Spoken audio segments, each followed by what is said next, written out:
نحمده ونصلي على رسوله الكريم اما بعد فاعوذ باللہ من الشیطان الرجیم بسم اللہ الرحمن الرحیم۔ معزز سامعین و سامعات، السلام علیکم ورحمۃ اللہ وبرکاتہ۔ آج میں آپ لوگوں کے سامنے ایک بہت اہم مسئلہ لے کر آئی ہوں۔ مسئلہ یہ ہے کہ مباشرت کس وقت کی جائے، ہم بستری کس وقت کی جائے، کس طریقے سے کی جائے۔ ان چیزوں کے متعلق آج میں تفصیل سے آپ سبھی کو بتاؤں گی، اور میں امید کرتی ہوں کہ اس میں جو بھی غلطیاں ہو رہی ہوں آج تک، ان چیزوں سے آپ توبہ کر لیں، اور جو صحیح طریقہ ہے جو قرآن اور حدیث سے ثابت ہے، اس طریقے سے آپ اپنے شوہروں کے ساتھ اور مرد اپنی عورتوں کے ساتھ تعلق قائم کریں، تاکہ اس تعلق قائم کرنے کی بنیاد پر بھی آپ ثواب کے حقدار بن سکیں۔ اللہ رب العزت قرآن مقدس میں فرماتا ہے، نساؤکم حرث لکم فاتوا حرثکم انا شئتم وقدموا لانفسکم، یعنی تمہاری عورتیں تمہارے لیے کھیتیاں ہیں، تو اپنی کھیتیوں میں تم جس طرح سے چاہو داخل ہو جاؤ، اپنے بھلے کا کام پہلے کر لو، یعنی اپنے نفس کے لیے اچھی چیزیں پہلے ہی تم تیار کر لو، تاکہ جب تمہاری موت آئے، جب تم دنیا چھوڑ کر چلے جاؤ، تو دنیا میں جو تم نے نیک اعمال کیے ہیں ان کے بدلے میں تمہیں قبر میں اور حشر میں صلہ مل سکے۔ معزز سامعین و سامعات، میری گزارش ہے آپ سبھی سے کہ اس بیان کو پورا سنیں اور ساتھ ہی ساتھ ثواب کی نیت سے دوسروں تک شیئر بھی کریں۔ حدیث پاک میں آتا ہے، حضرت ابن عمر رضی اللہ تعالیٰ عنہ سے روایت ہے کہ یہ آیت کریمہ مباشرت کے متعلق نازل ہوئی، یعنی کس طریقے سے اپنی بیویوں کے ساتھ ہم بستری کی جائے۔ آج اگر ہم اپنے معاشرے کا جائزہ لیں تو ہمیں ہر کوئی اس فکر میں نظر آتا ہے کہ ہمیں اللہ رب العزت نیک اور صالح اولاد عطا فرمائے، تو نیک اور صالح اولاد کے لیے بھی اس کا ایک بہت گہرا تعلق ہے ہم بستری کے ساتھ، کہ اگر آپ اسلامی طور طریقے کے ساتھ اپنی بیوی کے ساتھ رشتہ قائم کرتے ہیں، قرآن اور حدیث کی روشنی میں جو حکم دیا گیا اس حکم کے مطابق اگر آپ رشتہ قائم کرتے ہیں، تو پھر اللہ رب العزت کے فضل و کرم سے نیک اولاد نصیب ہونے کی بھی امید ہے۔ تو ان چیزوں کا بہت زیادہ خیال رکھنا ہے، تب جا کر کے آپ کی زندگی بھی خوشگوار ہوگی، آپ صحت یاب بھی رہیں گے، اور ساتھ ہی ساتھ آپ کی اولاد بھی نیک اور صالح ہوں گی۔ حدیث پاک میں آتا ہے کہ سرکار دو عالم صلی اللہ تعالیٰ علیہ وسلم ارشاد فرماتے ہیں، صحبت صرف عورت کے فرج میں ہی ہونی چاہیے، چاہے آگے سے کرے یا پیچھے سے، دائیں کروٹ سے ہو یا بائیں کروٹ سے۔ جس طرح کوئی شخص اپنے کھیت میں جس طرف سے آنا جانا چاہے اس طرف سے آ جا سکتا ہے، اسی طرح اس کی بیوی اس کے لیے کھیت کی مانند ہے، اس سے وطی کسی بھی سمت سے کی جا سکتی ہے، لیکن وطی صرف آگے کے مقام میں ہونی چاہیے۔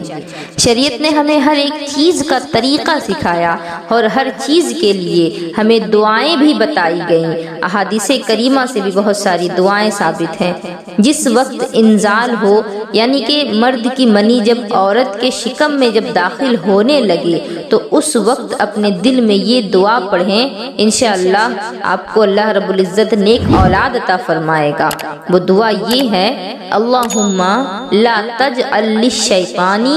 فیما رزقتنی نصیبا، اللہم لا تجعل للشیطان فیما رزقتنی نصیبا، یعنی اے اللہ شیطان کے لیے حصہ نہ بنا اس میں جو اولاد تو مجھے عطا کرے۔ یعنی اللہ رب العزت سے دعا کی جا رہی ہے کہ اللہ رب العزت اس وطی کے ذریعے سے ہمیں اگر اولاد عطا فرماتا ہے تو اس اولاد میں شیطان کا حصہ نہ ہو، یعنی وہ اولاد شیطانی صفت کے ساتھ پیدا نہ ہو، بلکہ وہ فرما بردار ہو، نیک اور صالح ہو۔ اس بات کی، اس دعا کی تعلیم دینا، اس بات کی گواہی دینے کے لیے کافی ہے کہ اسلام ایک مکمل دین ہے جو زندگی کے ہر موڑ پر اپنا حکم نافذ کرتا ہے۔ تاکہ مسلمان کسی بھی معاملے میں کسی دوسرے دھرم یا دوسرے قانون کا محتاج نہ رہے۔ اور اس دعا میں دوسری حکمت یہ بھی ہے کہ مسلمان کسی حال میں بھی ہو یاد الہی سے غافل نہ رہے، بلکہ ہر حال میں اللہ کی رحمت کا امیدوار رہے۔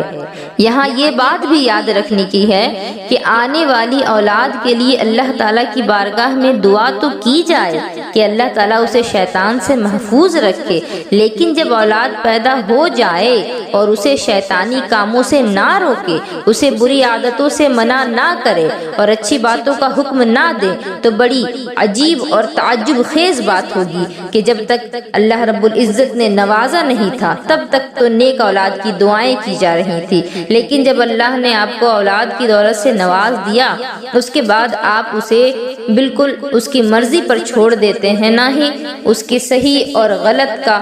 اس کو کچھ طریقہ سمجھاتے ہیں کہ یہ کام شریعت میں جائز ہے یا ناجائز ہے، ان چیزوں کی آپ تعلیم ہی نہیں دیتے۔ تو یہ چیزیں بہت بری اور بہت عجیب و غریب ہیں کہ جب تک اولاد تھی نہیں تب تک نیک اولاد کی دعائیں کی جا رہی تھی، اور جب اولاد مل چکی ہے تو پھر ان کو نیکی کے رستے پر لگانے کے لیے خود سے کوئی کوشش نہیں کی جا رہی۔ آج ہمارے معاشرے میں یہ چیزیں عام ہو گئی ہیں۔ حدیث پاک میں آتا ہے، حضرت سیدنا امام محمد غزالی روایت کرتے ہیں کہ حضور اکرم صلی اللہ تعالی علیہ وسلم نے ارشاد فرمایا،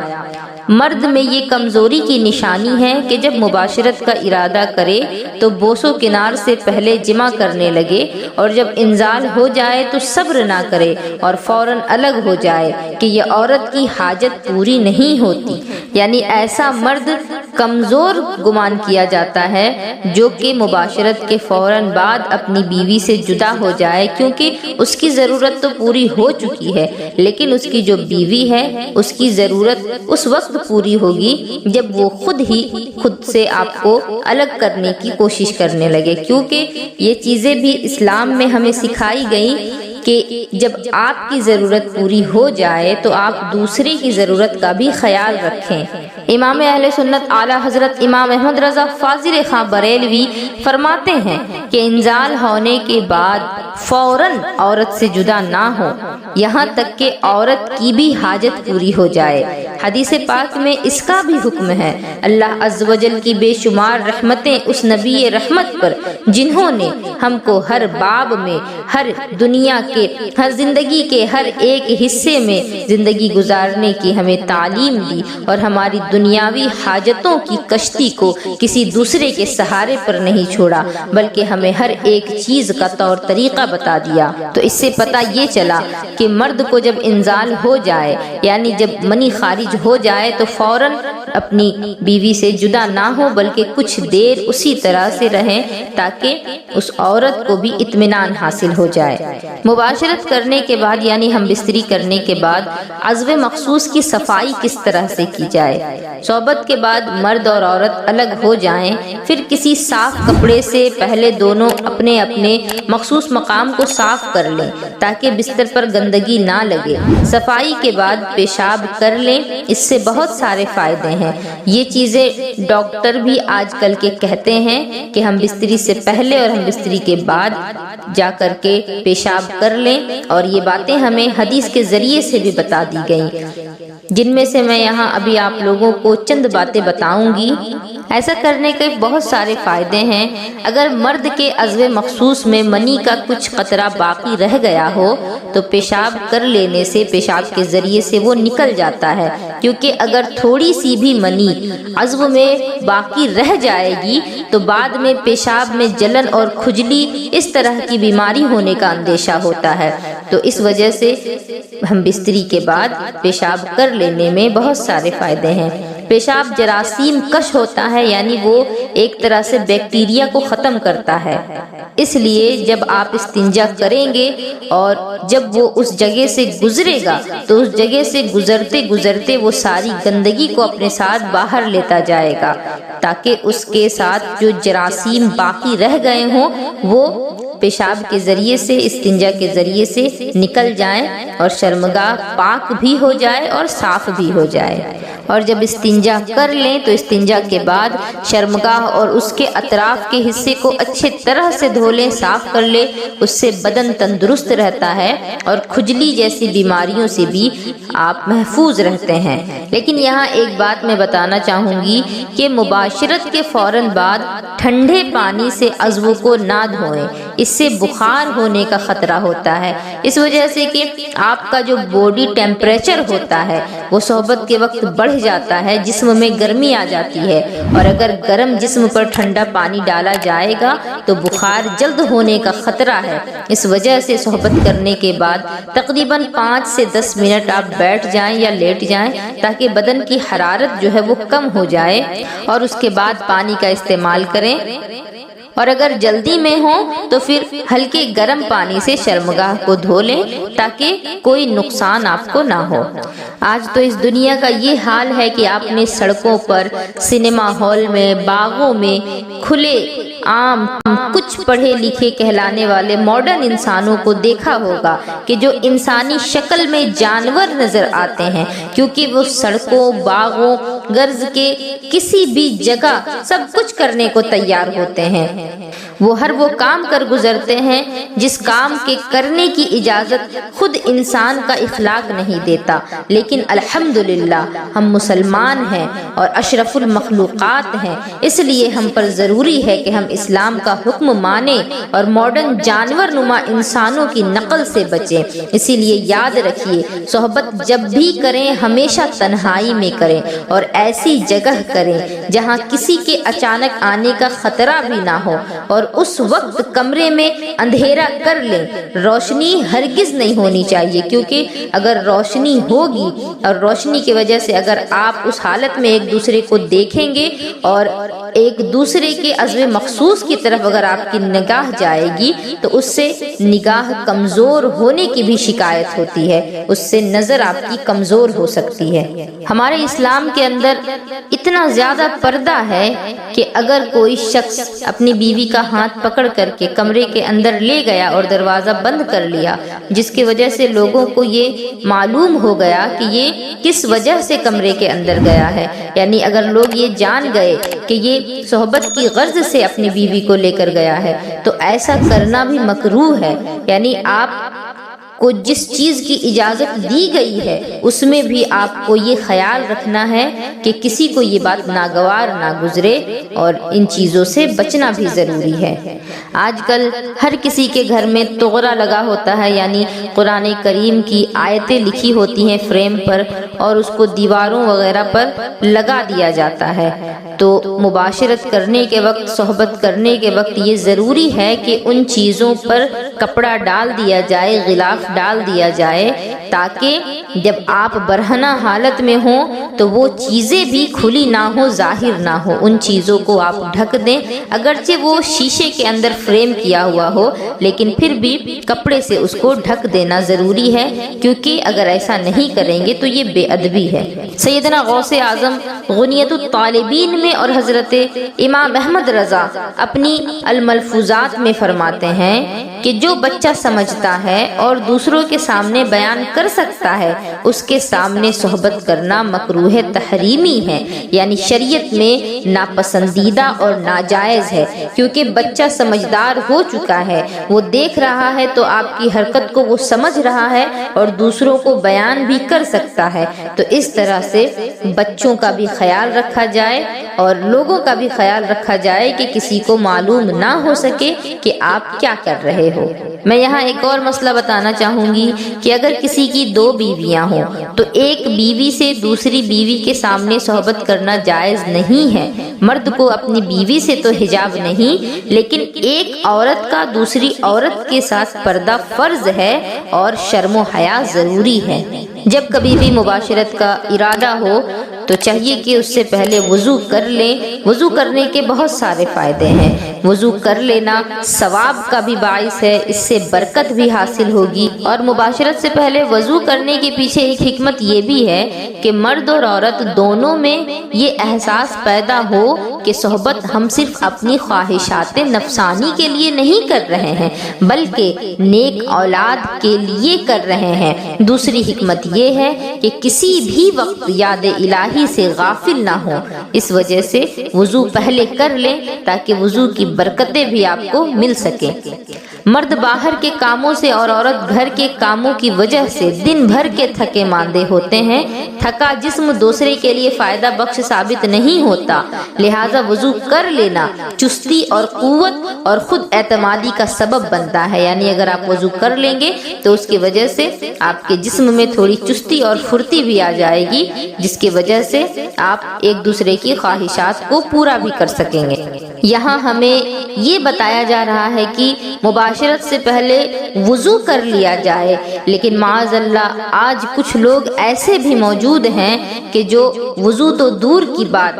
پاک ہی نہیں ہوتے، اور پاک بھی نہیں ہونا ایک الگ سی بات ہے، بلکہ لوگ نشے کی حالت میں ہوتے ہیں، نشے کی حالت میں اپنی بیویوں کے ساتھ مباشرت کرتے ہیں۔ تو اس حالت میں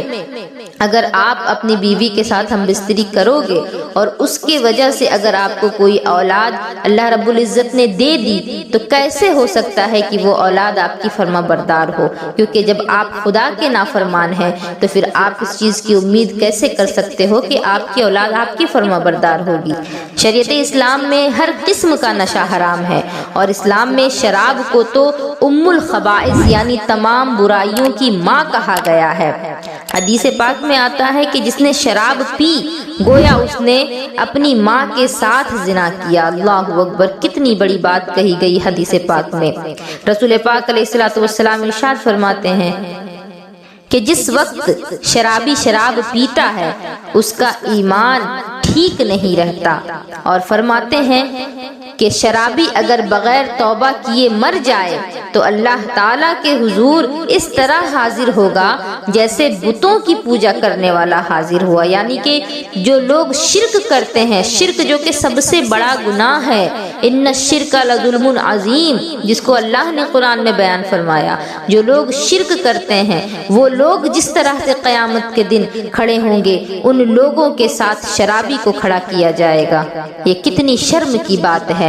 حضرت ابو ہریرہ رضی اللہ تعالیٰ عنہ سے روایت ہے کہ سید عالم صلی اللہ تعالیٰ علیہ وسلم ارشاد فرماتے ہیں کہ جو زنا کرے یا شراب پیے اللہ تعالیٰ اس سے ایمان ایسے کھینچ لیتا ہے جیسے آدمی اپنے سر سے آسانی کے ساتھ کرتا کھینچ لیتا ہے۔ یعنی جب لباس تبدیل کرنا ہو اور کرتا کھینچ کر کے نکال دیا جاتا ہے دوسرا کرتا پہننے کے لیے، تو جس طرح سے ہم اپنا لباس تبدیل کرتے ہیں اور کرتا آسانی کے ساتھ کھینچ لیتے ہیں سر کے اوپر سے، اسی طرح سے اللہ رب العزت شرابی اور زانی کے ایمان کو کھینچ لیتا ہے۔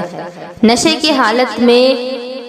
ہم بستری کرنے کے متعلق حکیموں اور ڈاکٹروں نے بھی یہ بات کہی ہے کہ نشے کے حالت میں مباشرت کرنے والے کو ریومیٹک پین نامی بیماری پیدا ہو جاتی ہے اور اولاد اپاہج یعنی لنگڑی یا پھر لولی پیدا ہوتی ہے۔ اب میں آپ سبھی کو بتانا چاہوں گی کہ مباشرت کرنے کا طریقہ کیا ہے۔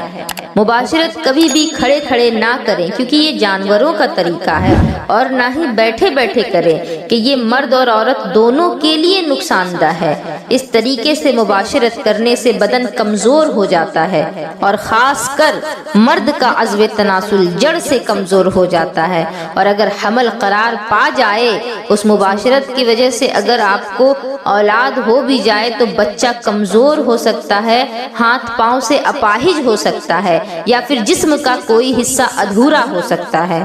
بعض علماء دین فرماتے ہیں کہ کھڑے کھڑے مباشرت کرنے سے اگر عورت کو حمل قرار پا جائے تو اولاد بد دماغ اور بے وقوف ہوگی، یا تو پیدائشی طور پر آدھی پاگل ہوگی۔ حکیموں نے بھی، ڈاکٹروں نے بھی اس کے متعلق تحقیق کی ہے کہ کھڑے رہ کر کے مباشرت کرنے سے رعشہ یعنی بدن ہلنے کی بیماری پیدا ہو جاتی ہے، یعنی ہر وقت بدن ہلنے کی بیماری آپ کو پیدا ہو سکتی ہے اگر آپ کھڑے کھڑے مباشرت کرنے کے عادی ہیں تو۔ اللہ رب العزت ہم سب کو ان چیزوں سے پناہ میں رکھے۔ مباشرت کا صحیح طریقہ یہ ہے کہ بستر پر لیٹے ہوں، عورت نیچے کی جانب ہو اور مرد اوپر کی جانب ہو، جیسا کہ ہمیں قرآن میں سکھایا گیا۔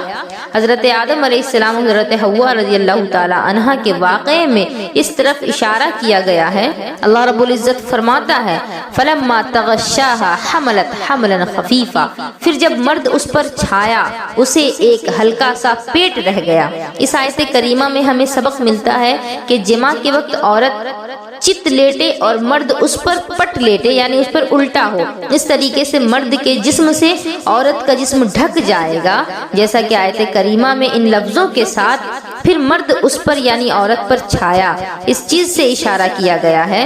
اس طریقے سے مباشرت یہ قانون فطرت کے مطابق ہے۔ اب اگر اس کے خلاف ورزی کی گئی تو بہرحال نقصان تو ضرور ہوگا۔ دیکھا جائے تو اس طریقے میں زیادہ راحت اور آسانی ہے، عورت کو اس سے مشقت نہیں ہوتی اور مرد کی منی کا بھی آسانی سے خروج ہو کر کے عورت کے فرج میں داخل ہوتا ہے اور حمل بھی جلدی ٹھہر جاتا ہے۔